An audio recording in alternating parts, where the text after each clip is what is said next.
Polity by Sukanya RAS IAS classes. Today we'll discuss about Article 75 and this article is related to our respected PM Modi ji. तो चलिए शुरू करते हैं. ठीक है.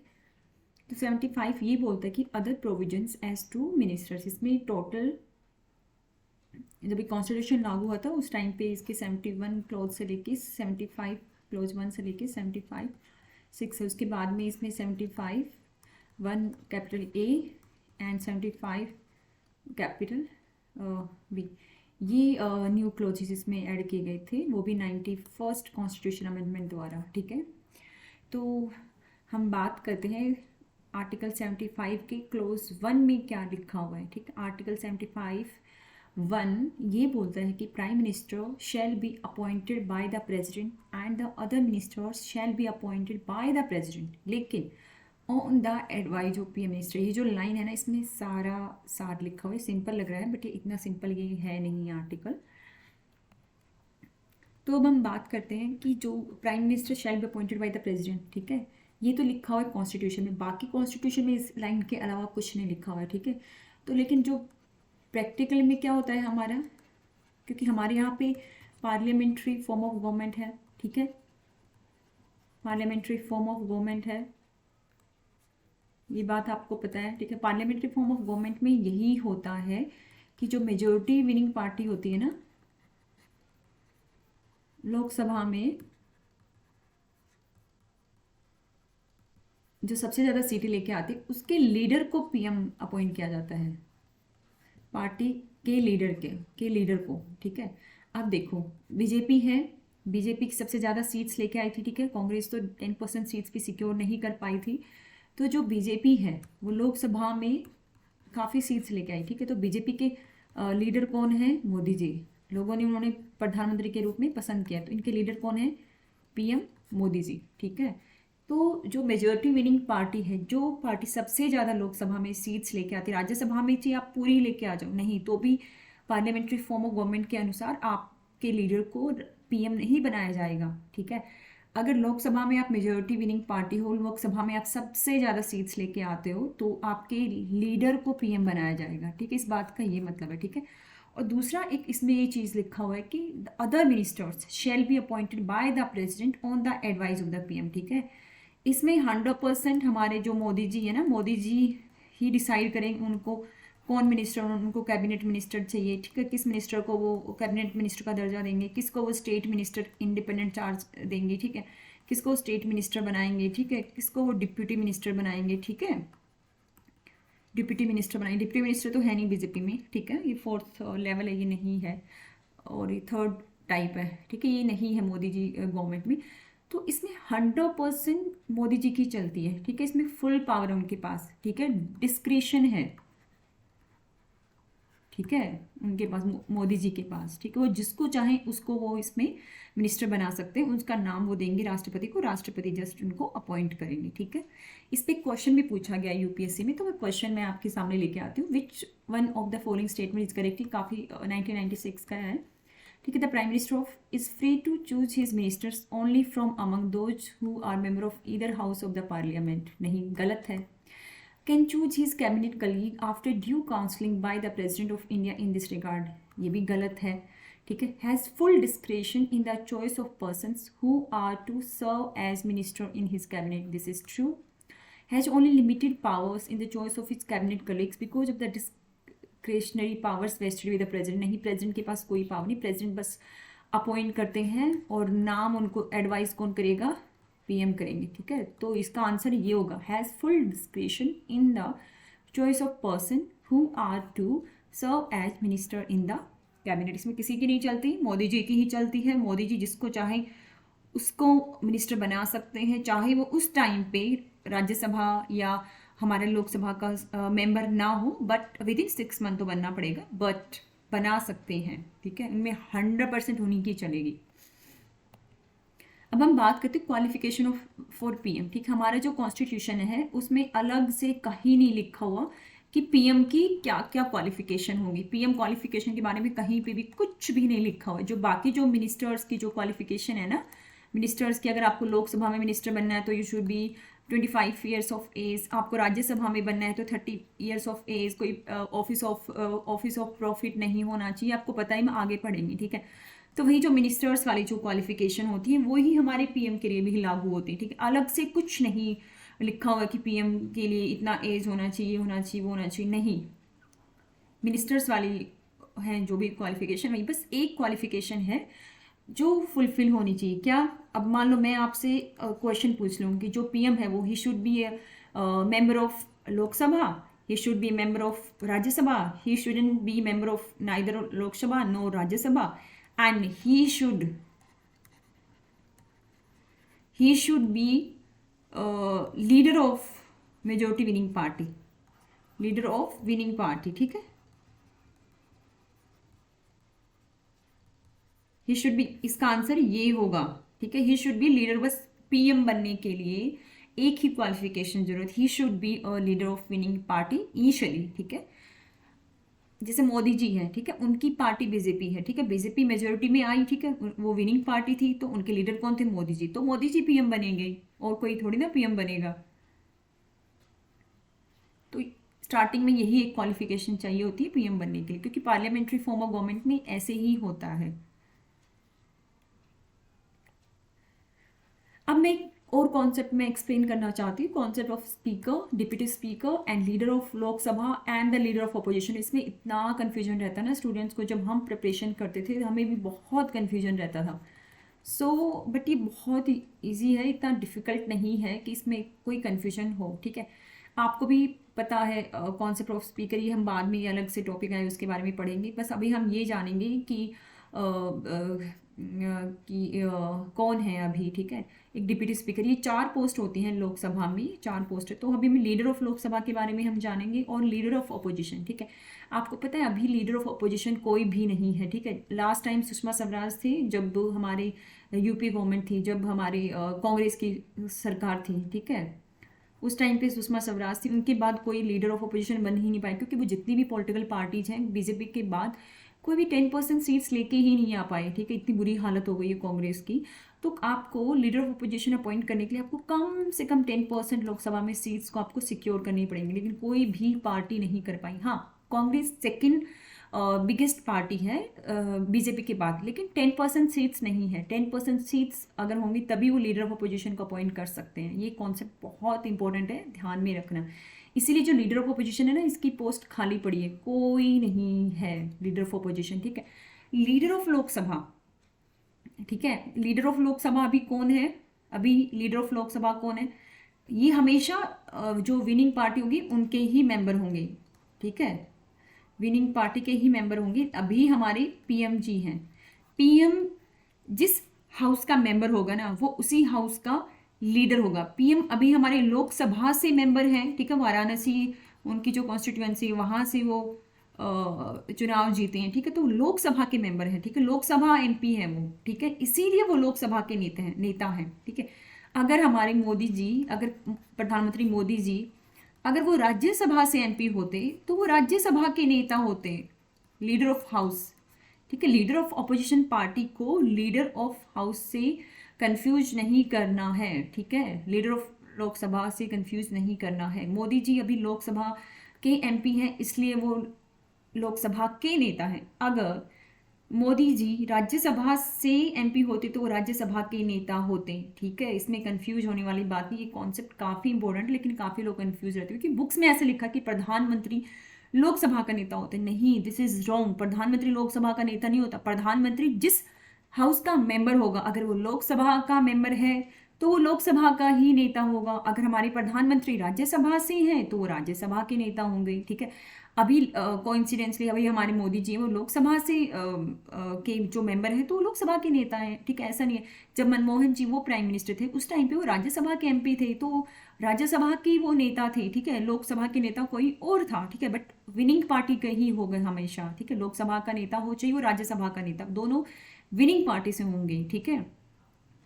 ये कॉन्सेप्ट काफ़ी इंपॉर्टेंट है ये, ठीक है।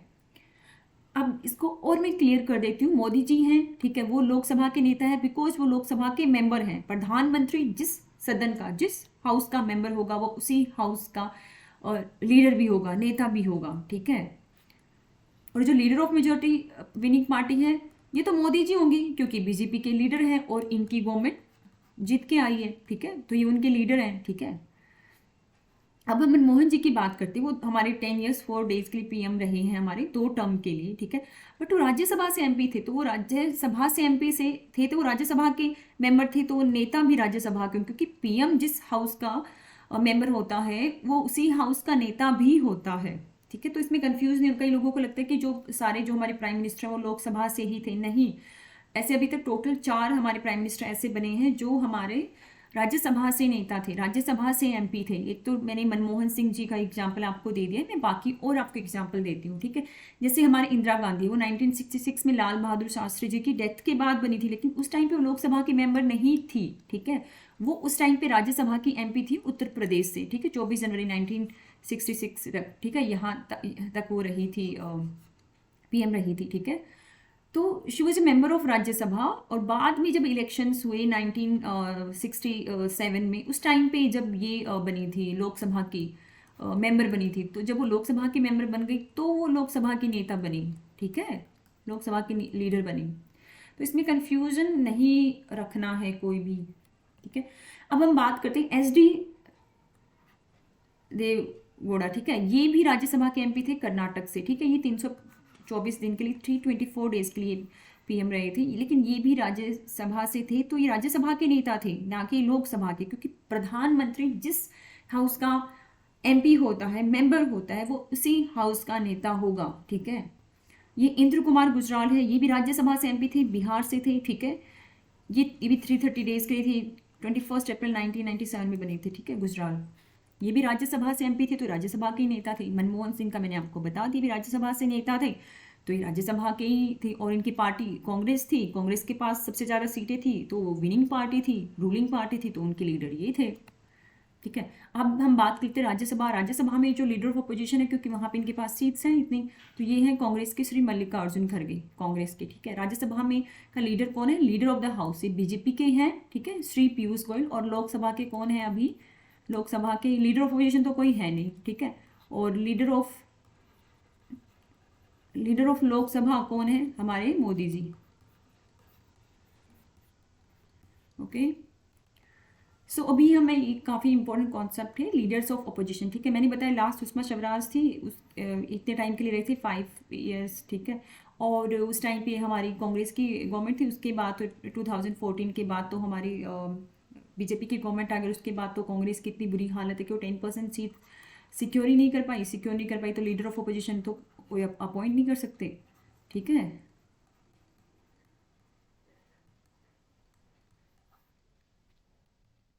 अब श्री ओम बिरला जी, ये हमारे लोकसभा के स्पीकर हैं, लोकसभा स्पीकर ये हैं अभी, ठीक है। ये मैंने लोकसभा की जो ऑफिशियल वेबसाइट है वहाँ से इनकी फ़ोटो लिया है, ठीक है। इनका डेट ऑफ बर्थ 23 नवंबर 1962, ये कोटा राजस्थान से। बस इतना ही जानने की जरूरत है, नाम क्या है बस। ये हमारे डिप्यूटी स्पीकर हैं, लेकिन अभी डिप्यूटी स्पीकर की पोस्ट खाली है, कोई नहीं है उस पोस्ट पे, ठीक है। अब हम एक काफ़ी इंपॉर्टेंट कॉन्सेप्ट के बारे में हम बात करने वाले हैं कि आर्टिकल 75 के क्लोज 2 में ये लिखा हुआ, the ministers shall hold office during the pleasure of the president, ठीक है, जब तक प्रेसिडेंट चाहेगा तब तक। अगर उससे पहले उनको अगर रेजिग्नेशन देना है तो वो प्रेसिडेंट को रेजिग्नेशन लेटर लिख के प्रेसिडेंट को एड्रेस करते हुए दे सकते हैं, और प्रेसिडेंट उसको एक्सेप्ट करेगा पीएम की एडवाइस पर, ठीक है। क्योंकि कुछ दिन पहले आपको याद हो जब ये एग्रीकल्चरल जो लॉज बने थे उनके अगेंस्ट कितना एजिटेशन हुआ था, कितना लोगों ने आंदोलन किया था। तो उस टाइम पे हरसिमरत कौर बादल जो फूड प्रोसेसिंग इंडस्ट्री थी उसकी जो मिनिस्टर थी, उन्होंने रेजिग्नेशन दे दिया था, ठीक है। तो उन्होंने प्रेसिडेंट ने एक्सेप्ट कर लिया था पीएम की एडवाइस पे, ठीक है। और पीएम ये जो हमारे प्रेसिडेंट हैं ये उनको किसी भी मंत्री को बर्खास्त भी कर सकते हैं, ठीक है। और जो मिनिस्टर्स जो होते हैं ना, इस चीज़ का मैं आपको मतलब समझा रही हूँ, जो मिनिस्टर्स होते हैं इंडिविजुअली वो हमारे प्रेसिडेंट को ही रिस्पॉन्सिबल होते हैं, जैसे कलेक्टिव रिस्पॉन्सिबिलिटी वो नहीं। जो मिनिस्टर्स इंडिविजुअली होते हैं वो किसको रिस्पॉन्सिबल होते हैं? वो प्रेसिडेंट को रिस्पॉन्सिबल होते हैं, ठीक है। अब नेक्स्ट आर्टिकल 75 का क्लोज 3 ये बोलता था council of ministers shall be collectively responsible to the house of people. ये काफ़ी इंपॉर्टेंट है कॉन्सेप्ट, इसके बारे में अभी हम आगे डिटेल में हम कवर करेंगे। और ये आपको आर्टिकल याद ही रखने पड़ेगा 75 क्लोज 3, ये बहुत इंपॉर्टेंट है, बहुत पूछा जाता है ये याद, बाकी कुछ याद ना रखो बट ये याद रखना ही पड़ेगा, ठीक है। दूसरा आर्टिकल 75 के क्लोज 4 में ये लिखा है कि before A minister enters upon his office the president shall administer to him the oath of office and of secrecy। Office की oath, तो secrecy की oath का मतलब क्या है, मान लो भी हमारे कोई फाइनेंस मिनिस्टर हैं, निर्मला सीतारमण है फाइनेंस मिनिस्टर, वो फाइनेंस मिनिस्टर को देखती है, मान लो बजट अनाउंस होने वाला है, वो बता देंगे कि किस हमें कौन से सेक्टर में हम टैक्स बढ़ाने वाले हैं या कोई न्यू स्कीम्स लेने वाले हैं, ठीक है। वो मान लो कोई भी डिटेल, सीक्रेट डिटेल्स वो लीक कर दें, ठीक है। तो किसी एक पर्टिकुलर पर्सन या किसी एक पर्टिकुलर कंपनी को फायदा होगा, तो ये सब नहीं करना, तो उनको oath of office and of secrecy दोनों ऑथ दिलाई जाती हैं, ठीक है। According to the forms set out for the purpose in the third schedule, और ये कहाँ पे मेंशन है, इनका थर्ड स्केड्यूल में दी हुई है, ठीक है, जो भी मिनिस्टर्स है। और आपको पता है इंटरेस्टिंगली जो पीएम है उनकी ऑथ के लिए, शपथ के लिए कहीं से अलग से कोई मेंशन नहीं, क्योंकि पीएम भी हमारे एक मिनिस्ट्री है, तो मिनिस्टर वाली जब उनकी योग्यता उनके ऊपर लागू होती है, क्वालिफिकेशन, तो ओथ भी हमारे जो पीएम है मिनिस्टर वाले लेते हैं, उनकी पीएम की ओथ कहाँ, थर्ड स्केड्यूल में, वैसे अलग से नाम कहीं नहीं लिखा हुआ है, ठीक है, बट वो मिनिस्टर वाली ही ओथ लेते हैं क्योंकि वो खुद एक मिनिस्टर हैं, ठीक है। अब हम बात कर लेते हैं कलेक्टिव रिस्पॉन्सिबिलिटी, ठीक है। आपको पता है ये जो कलेक्टिव रिस्पॉन्सिबिलिटी है ये काफ़ी इंपॉर्टेंट कॉन्सेप्ट है, और ये जो हमारी पार्लियामेंट्री फॉर्म ऑफ गवर्नमेंट होता है ना, उसका ये मैंडेटरी फीचर है, मैंडेटरी फीचर है ये, उसका मैंडेटरी फीचर है, उसका पार्लियामेंट्री फॉर्म ऑफ गवर्नमेंट का मैंडेटरी फीचर है, ठीक है। तो कलेक्टिव रिस्पॉन्सिबिलिटी में क्या होता है कि मान लो एक मिनिस्टर, हमारे अमित शाह मिनिस्टर हैं अभी, ठीक है, कैबिनेट मिनिस्टर है अमित शाह, ठीक है, राजनाथ होगी, कैबिनेट मिनिस्टर है ये सब, ठीक है। इन्होंने कोई एक डिसीजन लिया, ठीक है, इन्होंने एक अच्छा बुरा जो भी डिसीजन लिया, मतलब हर कोई अच्छा डिसीजन लेने की कोशिश करता है, मान लो कुछ उसमें गलत हो गया, तो उनकी जो भी प्रशंसा होगी, ठीक है, जो भी उनको एडमायर करेंगे या उनको क्रिटिसिज्म करेंगे, तो क्रिटिसिज्म करेंगे, तो ऐसा नहीं है कि वो अमित शाह को ही क्रिटिसिज्म करेंगे, नहीं, जो पूरी काउंसिल ऑफ मिनिस्टर है ना, काउंसिल ऑफ मिनिस्टर, पूरी काउंसिल ऑफ मिनिस्टर का ही क्रिटिसिज्म माना जाएगा। अगर उनको एडमायर करते हैं, ठीक है, उनकी प्रशंसा होती है, ठीक है, तो भी काउंसिल ऑफ मिनिस्टर की माना जाएगा, ठीक है, प्रशंसा, ना कि अमित शाह के का ही क्रिटिसिज्म माना जाएगा क्योंकि उन्होंने ऐसा डिसीजन ले लिया, नहीं, ये कलेक्टिव रिस्पॉन्सिबिलिटी होती है, अच्छा हो चाहे बुरा हो, ठीक है, तो कलेक्टिव रिस्पॉन्सिबिलिटी होती है। एक आप मिनिस्टर के ऊपर क्रिटिसिज्म और जो एडमिरेशन दोनों ही उसको नहीं मिलेंगे, ठीक है। और एक कलेक्टिव रिस्पॉन्सिबिलिटी में एक कॉन्सेप्ट और होता है, एक साथ डूबना, एक साथ तैरना, एक साथ डूबना, ठीक है। मान लो कोई इसका भी यही मतलब होता है कि जो भी डिसीजंस होते हैं उनमें हर सारी काउंसिल ऑफ मिनिस्टर रिस्पॉन्सिबल होती है, ना कि कोई एक पर्टिकुलर मिनिस्टर, ठीक है। और दूसरा इसमें एक इम्पोर्टेंट फैक्ट, ये जो कॉन्सेप्ट है ये यूके से लिया गया है, ये वाला कॉन्सेप्ट, ठीक है,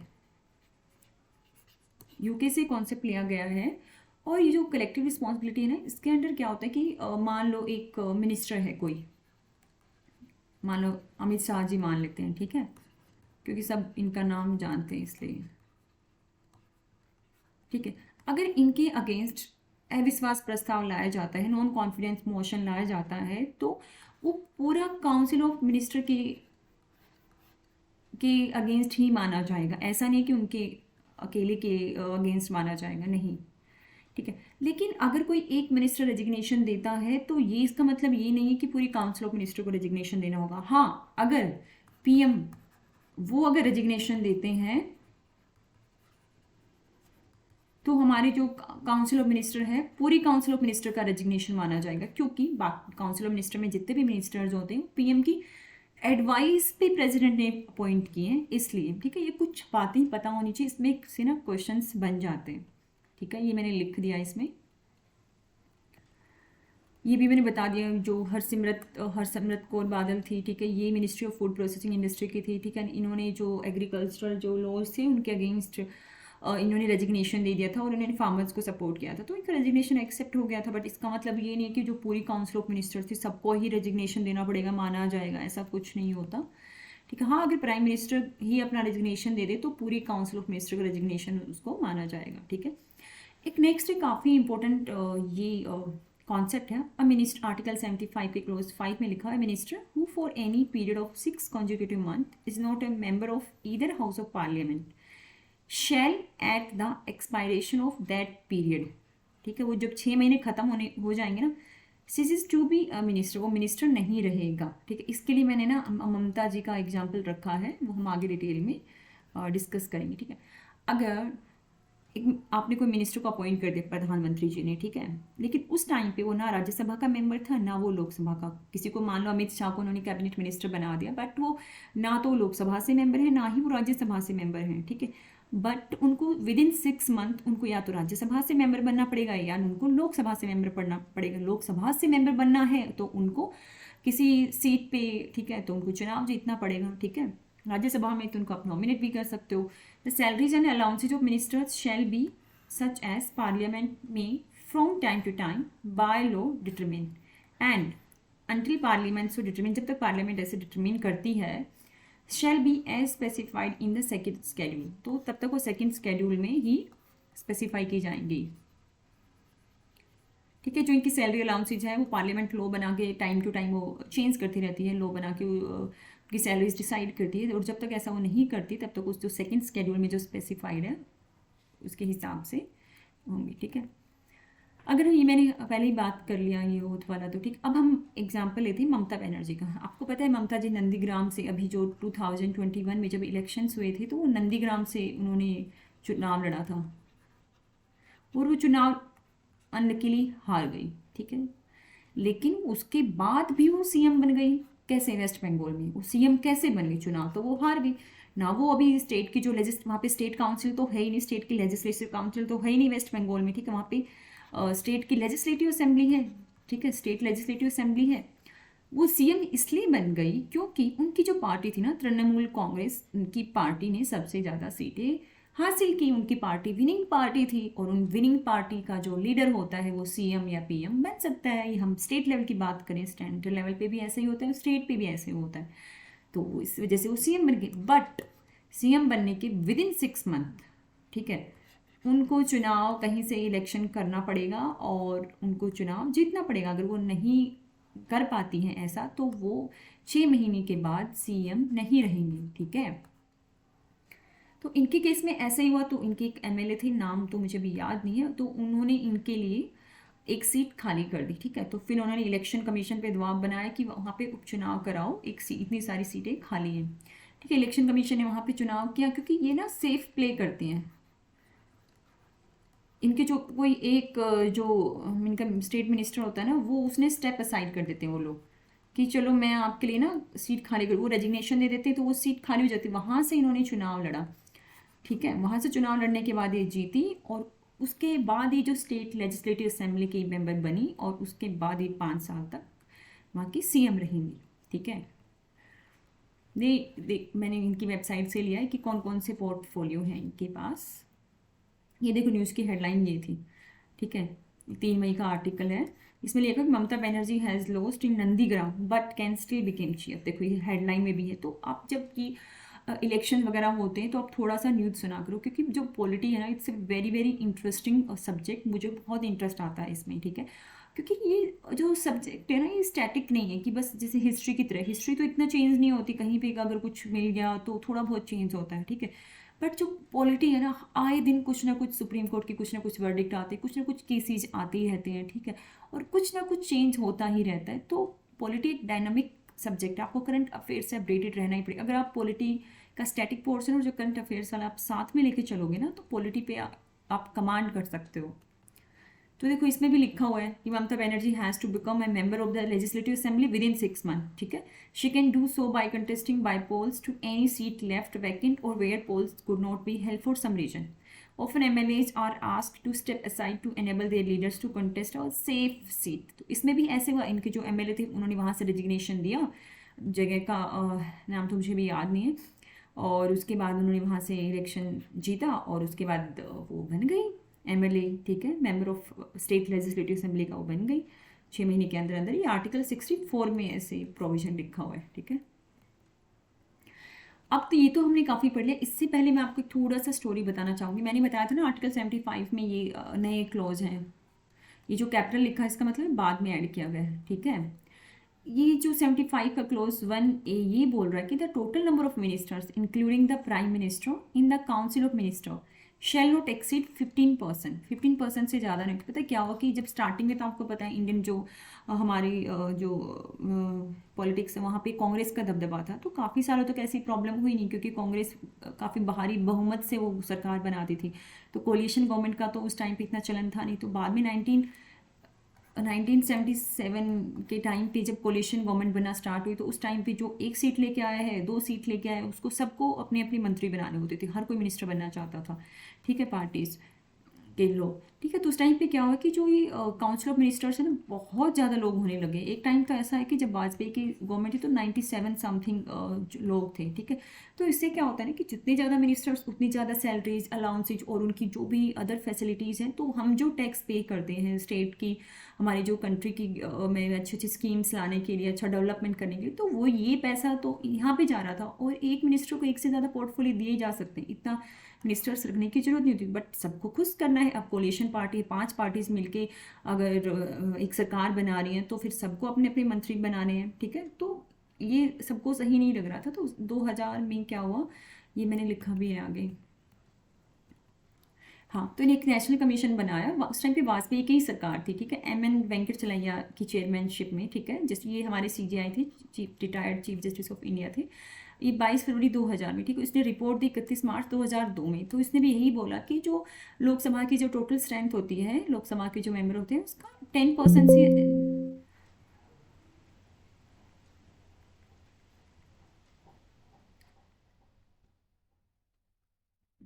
10% से ज़्यादा नहीं होना चाहिए, ठीक है। तो वाजपेयी गवर्नमेंट थी, तो उस टाइम पे उन्होंने इनको तो 10% को तो नहीं उन्होंने स्वीकार किया। उन्होंने क्या किया कि 15% कर दिया इसको।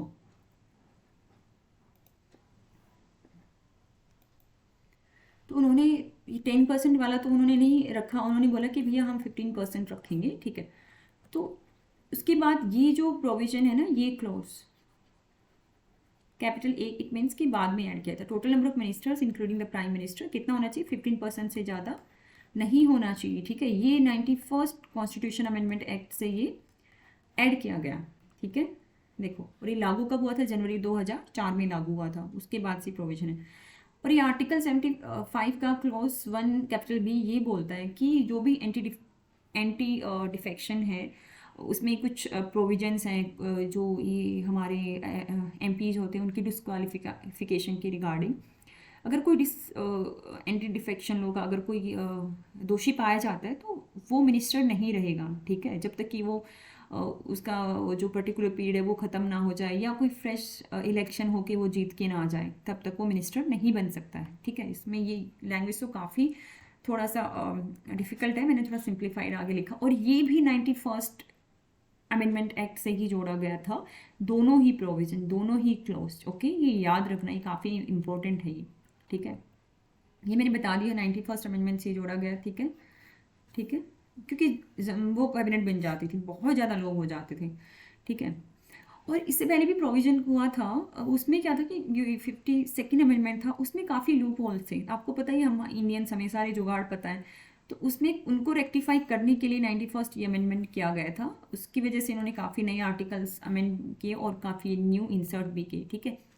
आर्टिकल 75(1)B का मैंने सिंप्लीफाइड करके लिखा है कि if any member of the either house of parliament, either house मतलब लोकसभा राज्यसभा दोनों का, is found guilty of the anti defection law, they are subjected to undergo termination of their post until they remain in tenure और until the fresh elections are conducted. जब तक कि उनका जो tenure complete नहीं हो जाता, या जब तक कि फ्रेश इलेक्शन जीत के वो MP या MLAs नहीं बन जाते।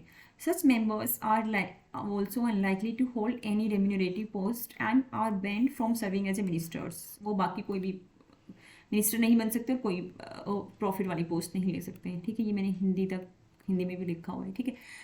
ये काफ़ी हमने डिस्कस कर लिया। तो अभी हम डिस्कस करते हैं कि what is the difference between council of ministers and the cabinet, okay. काफ़ी इंपॉर्टेंट, क्योंकि मैंने 2-3 बार नाम लिया है काउंसिल ऑफ मिनिस्टर्स, कैबिनेट, ठीक है। यहाँ पे 3 टाइप्स होते हैं और 4 लेवल होते हैं। देखो, ये 4 लेवल, 1 2 3 4 टाइप्स क्या हैं, कैबिनेट मिनिस्टर, स्टेट मिनिस्टर, दोनों एक ही टाइप है, ठीक है। एक हमारे होते हैं डिप्यूटी मिनिस्टर। जो कैबिनेट तो है ना हमारा, ये आर्टिकल 352 में मेंशन है कॉन्स्टिट्यूशन में, ठीक है। और उसके अलावा कहीं पे भी कैबिनेट जो वर्ड नहीं है। और आपको पता है इंटरेस्टिंग फैक्ट, जब हमारा ओरिजिनल कॉन्स्टिट्यूशन लागू हुआ था ना 26 जनवरी 1950, उस टाइम पे कैबिनेट वर्ड था ही नहीं कहीं पे भी कॉन्स्टिट्यूशन में। ये बाद में 352 आर्टिकल है उसमें ऐड किया गया 44th कॉन्स्टिट्यूशन अमेंडमेंट एक्ट 1978 का। बट ये लागू हुआ तो 1979 में था, बट ये हो गया था इस टाइम पे। काफ़ी इंटरेस्टिंग फैक्ट था ये। अब कैबिनेट और काउंसिल ऑफ मिनिस्टर में हम डिफरेंस देखते हैं। जो कैबिनेट होते हैं ना, कैबिनेट में जो इंपॉर्टेंट जो मिनिस्टर्स होते हैं ना, कैबिनेट मिनिस्टर्स, जैसे कि डिफेंस हो गया, होम डिफेंस के कौन है हमारे minister, cabinet minister Rajnath ji. Home affairs हो गया, एजुकेशन, वो लोग होते हैं, ठीक है। इसको कॉन्स्टिट्यूशनल स्टेटस है, ठीक है, 44th अमेंडमेंट से दिया गया था, ठीक है। और इसमें ना मोस्ट एक्सपीरियंस्ड मिनिस्टर्स होते हैं, ठीक है। और प्राइम मिनिस्टर को जब भी कुछ नई पॉलिसी या कुछ भी इंपॉर्टेंट मैटर्स डिस्कस करने होते हैं तो उन्हीं से ही करते हैं, ठीक है। और जो decisions of the cabinets are binding to all the ministers. जो कैबिनेट जो भी डिसीजन लेगी ना, जो आपके स्टेट मिनिस्टर हो, चाहे state minister with independent charge, जो डिप्यूटी मिनिस्टर, सब पे बाइंडिंग होंगे मतलब मानने ही पड़ेंगे, ठीक है। It enforces the collective responsibility of the council to its members, ठीक है। The cabinet meets as frequently as possible to formulate policies and to decide on the certain matters of national importance, ठीक है। ये बहुत जल्दी जल्दी लोग मिलते हैं। जब कोरोना के टाइम में तो और भी आई थिंक इनकी वीकली मीटिंग्स होती थी और भी जल्दी मिलती थी, क्योंकि उस टाइम पे सिचुएशन बहुत ज़्यादा क्रिटिकल थी, ठीक है। बट जो काउंसिल ऑफ मिनिस्टर के तो 2-2 3-3 महीने नहीं मिलते हैं, बहुत कम मिलते हैं, ठीक है। अब हम एक इम्पोर्टेंट क्वेश्चन है ये, ठीक है। इसका स्टेटमेंट 1 ये बोलता है the constitution of India classify the ministers into 4 rank, ठीक है। Cabinet ministers, minister of state with independent charge, minister of state and deputy ministers. The total number of minister in the union government including the prime minister shall not exceed 15% of the. ये देखो, ये बात तो कहीं पे भी नहीं लिखा हुआ है कॉन्स्टिट्यूशन ऑफ इंडिया में, ठीक है। लेकिन हाँ, ये बात लिखी हुई है। ये बात कहाँ है? Article 75(1)(a। और ये बात किससे ऐड की गई थी? 91st कॉन्स्टिट्यूशन अमेंडमेंट एक्ट, ठीक है, 2003। लेकिन ये बात तो लिखी हुई है, ये नहीं है कॉन्स्टिट्यूशन में कहीं पे भी नहीं लिखा हो कि इतने इतने रैंक के मिनिस्टर्स होंगे, ठीक है। तो कौन कौन सी स्टेटमेंट करेक्ट है? ओनली 2। आप भी प्रैक्टिस करके देखना। तो अभी ये मैंने इनकी वेबसाइट से लिए कैबिनेट मिनिस्टर कौन है, एक बार मैं फोटो दिखाना चाहती हूँ। श्री कैबिनेट मिनिस्टर कौन कौन होती है? मोदी जी के अलावा जो बाकी जो मिनिस्टर्स होते हैं कैबिनेट मिनिस्टर्स, उनको मिला के कैबिनेट बनती है। तो हमारे जो पीएम है वो भी कैबिनेट मिनिस्टर हैं, ठीक है। तो उनके पास कौन कौन सी मिनिस्ट्री है? उनके पास है ministry of personnel public grievances and pension, department of atomic energy space हो गया, और जो जितने भी इंपॉर्टेंट पॉलिसी इश्यूज होते हैं, और all other portfolio not allocated to ministers, इन्हीं के पास पोर्टफोलियो बच गया वो इनके पास ही आ जाता है। वो जो इंपॉर्टेंट जो भी पोर्टफोलियो वो भी इन्हीं के पास रहते हैं, ठीक है। तो अब हमारे और कैबिनेट राजनाथ सिंह सबको जानते हैं, मिनिस्टर ऑफ डिफेंस है इनके पास, काफ़ी इंपॉर्टेंट मिनिस्ट्री है। Shri Amit Shah home affairs, ministry of corporation, ठीक है। Shri Nitin Jairam Gadkari road transport and highways, Shrimati Nirmala Sitharaman ministry of finance and the corporate affairs, Shri Narendra Singh Tomar ministry of agriculture and the farmers welfare है, ठीक है। डॉक्टर सुब्रमण्यम, इनको कौन नहीं जानता, मिनिस्ट्री ऑफ एक्सटर्नल अफेयर, काफ़ी इंटेलेक्चुअल पर्सन है ये और काफ़ी लोग इनको पसंद भी करते हैं, ठीक है। जयशंकर न्यूज़ में डेली रहते हैं, इनके स्पीचेज इतनी फेमस हैं। सो ये है, ये बाकी ये भी सब कैबिनेट मिनिस्टर ही हैं, ठीक है। अब हम बात करते हैं ministers of state independent charge. 2 he minister हैं, श्री राव इंद्रजीत सिंह और डॉक्टर जितेंद्र सिंह, 2 ही मिनिस्टर हैं। ये जो मिनिस्टर ऑफ स्टेट है इंडिपेंडेंट चार्ज, ये अपनी ही मिनिस्ट्री के हेड होते हैं, ठीक है। ये किसी कैबिनेट मिनिस्टर्स के ही अंडर नहीं होते हैं, ठीक है। बाकी जो, ठीक है, ये जो भी डिसीजंस लेते हैं उनके लिए रिस्पॉन्सिबल होते हैं, ठीक है। और बाकी अगर हम बात करें हमारे जो स्टेट मिनिस्टर्स होते हैं इनके पास कोई पोर्टफोलियो नहीं होता है, कोई भी मिनिस्ट्री नहीं होती है इनके पास। ये जो हमारे कैबिनेट मिनिस्टर्स होते हैं ना, उनको जस्ट हेल्प करती हैं, ठीक है। तो अभी मैंने जो ये फोटो में जो नाम है ये मैंने इनकी वेबसाइट से ही लिया है, लोकसभा की वेबसाइट से ही। तो ये अभी ये लोग हैं। अभी आपको पता है 2021 में मोदी जी ने कुछ चेंजेस किए थे, कुछ को बाहर किया था और कुछ को अंदर किया था, ठीक है, मिनिस्टर्स को। तो ये मिनिस्टर, इनके पास कोई पावर टाइप नहीं होती, बस हेल्प करने के लिए होते हैं कैबिनेट मिनिस्टर्स को। जैसे राजस्थान से मैं आपको बताती हूँ, जो कैलाश चौधरी है, ये बाड़मेर से हैं, ठीक है, MP member of parliament, but ये स्टेट मिनिस्टर हैं, ठीक है। ये जो कैबिनेट मिनिस्टर हैं उनको हेल्प करते हैं, उनको असिस्ट करते हैं उनका काम करने में, ठीक है, डिसीजंस लेने में, बनाने में, जो भी है। So thank you so much. मैं उम्मीद करती हूँ आपको ये टॉपिक अच्छा लगा होगा। आपको वीडियो अच्छी लगी तो please like, share and subscribe. Have a good day. Bye bye.